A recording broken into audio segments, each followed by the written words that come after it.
Hello team, this is Ms. Rios and I just wanted to show you a program that I'm using. It is called Formative. And Formative is basically a website that allows you to create formative assignments and assessments for your students. So I'm going to go ahead and open up one of these assignments from last year.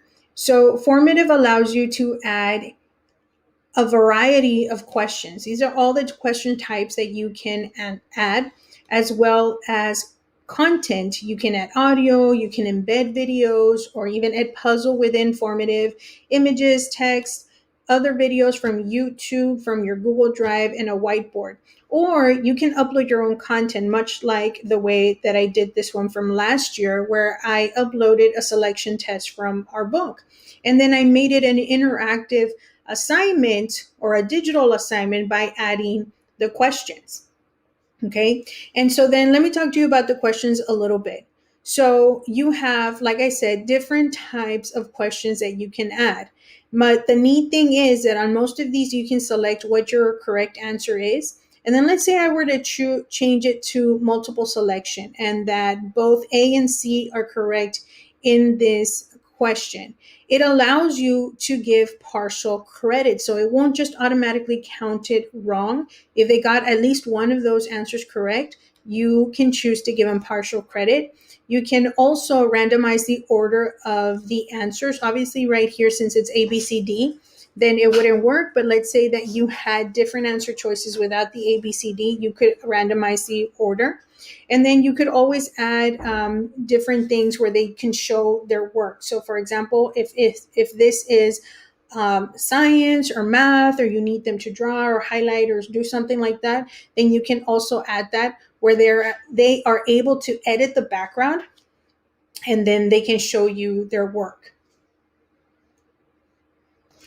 So the next thing I want to show you, and why I think formative is so powerful, is that once the students join the formative, you can see their answers real time. So I've been using formative for years, and it helped me in the classroom when I had the students in my classroom, because I was able to monitor the answer choices that they were selecting. And if I knew that somebody needed help, then I could quickly go over to their desk and help them out. Or if I did not want to call attention to that student, depending on the student, I can send them a message through GoFormative, and it alerts them on their computer. And then they know, hey, you know what, go back and check number 6 or number 7, whatever question it might be. So let me go ahead and open one of the current formatives that I have. So this is a formative that I created last week. So I went ahead and added the PDF or the picture of the assignment. And what I did on this one, normally I put their questions on the end, on the side, because I want them to be able to like refer back to that page right then and there. However, like after analyzing the questions, there were all questions that they needed to answer after reading the article. So instead, I went ahead and just put the audio here. So I went ahead and recorded myself reading the story, and I placed audio for each of the pages. So that is a neat thing that you can do here. Let me show you how you do that. All I would have to do is click on the PDF or on the image, and then I am able to add all of these different types of things.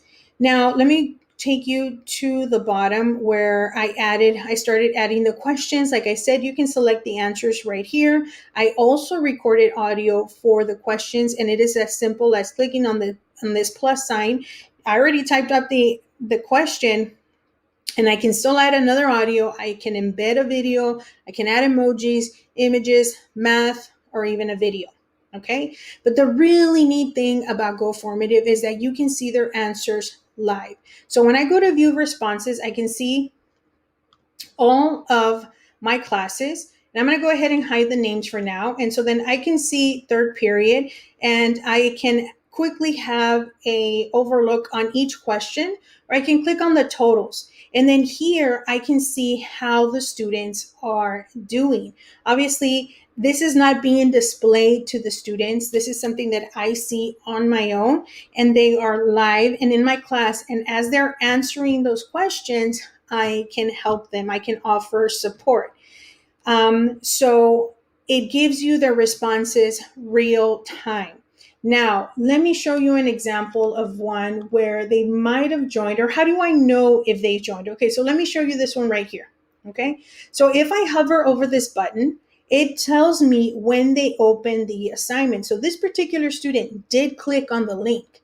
And so it opened the assignment on October 13th at 9:47. So he was there, or she was there. This is actually my I think this is my fourth period class. So this person actually clicked on the assignment before class even started, but as you can see, they never completed the assignment. But think about the power in this when you are with them live and they start working on their assignment on their own. So I know that this person isn't on the assignment. This person is in the assignment. As soon as I see this little red, this circle, then I know that they've clicked on the link and they're on the assignment. So then I'm able to keep track. Hey, you know what? Juanito, Perla, whoever it is, you're not on the assignment, and I can send the link to the assignment through the chat or just direct them to my HyperDoc, right? But normally what I do is I send the assignment through the chat if I know that they're not following along, and then I make them join the assignment. And so then as they're answering, I can see whether they're getting them right or wrong. And I also want to show you that at the end of this assignment, what I have been doing is that every assignment, I give them a written response question and an oral response question. So then the way I see their responses, when they leave the classroom, or when they tell me that they're done, I go ahead and mute myself and I play the response. Well, I don't think there's any way to put the controversy to a complete stop. People can celebrate it as they like. So I told them, like, this is your opinion. As long as you give me your opinion and I can hear your voice and you are practicing your speaking, then you get the full credit. So then this is how I listen to the response and then I give them the full credit. Same thing with the written response. As long as they responded something, then, well, obviously I check the answers. But for example, here, they didn't give me enough information, so I didn't give them the full credit. I gave them 1.5 out of 2.5. So I make questions 9 and 10, the ones that are written response and audio response, I make them worth more points. So I gave them a really compelling reason for them to complete this. Okay. Okay, so I'm going to show you really quickly how easy it is to create the formative. All you have to do is click on new formative, and then you click on the plus sign, and then you add your content. But normally what I do is I enhance a PDF that I already have. So then you can select it from your computer or your Google Drive. Okay, so here is an example from that I had on my Google Drive. I think this is from when we did the SLO trainings in the summer. So I'm just going to show you how quickly I can make any PDF into a, interactive and digital assignment. So here's this 5th grade science test. I can click on the one right here, and I'm going to make this multiple choice. And you don't really have to type anything here. They see their question and answer choice right there, and I would just select which is the correct answer. So then same thing for number 2. I'm going to click on the number 2 and add a multiple choice.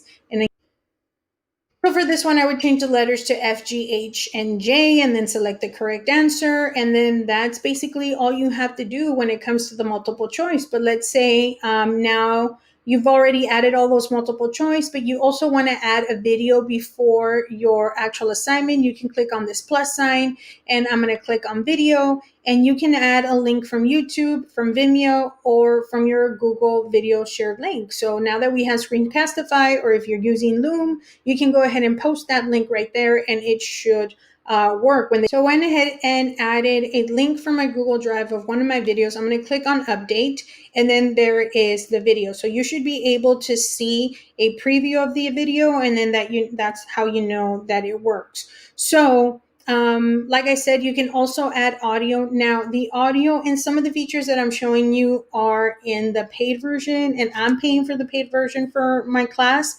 However, And the audio is one of the paid features, but you can just record the audio using your Screencastify and then add the video right from your Google Drive, so that so they can play the video and listen to the audio at the same time. So I know this is really quick overview, but I can definitely, if you guys want to have like further training, we can set up a session, or if you just Google Go Formative training, Go Formative has these training modules that are excellent. So they walk you through each of the steps, like module one, creating your account and selecting a plan, making your classes and co-teaching, creating a formative, assigning a formative, grading a formative, and sharing and collaborating with a formative. I forgot to mention, and I do want to tell you that you can easily assign this straight to Google Classroom. See how I have all my Google Classrooms linked? So you can go ahead and assign and post to Google Classroom. So I really hope that this video was helpful. Just keep in mind that this was kind of like a quick overview. So it wasn't really like a full-on training, but Formative does have these training modules. There's 8 modules, and normally it takes around an hour to complete them. So you can definitely check this out by going to Go Formative training, or if you want to set up a session, let me know. We can definitely set up a session, and I can show you a little bit more in depth how I've been using it and how it's been working in my classroom. But thank you so much. Let me know if you have any questions, and have a great day.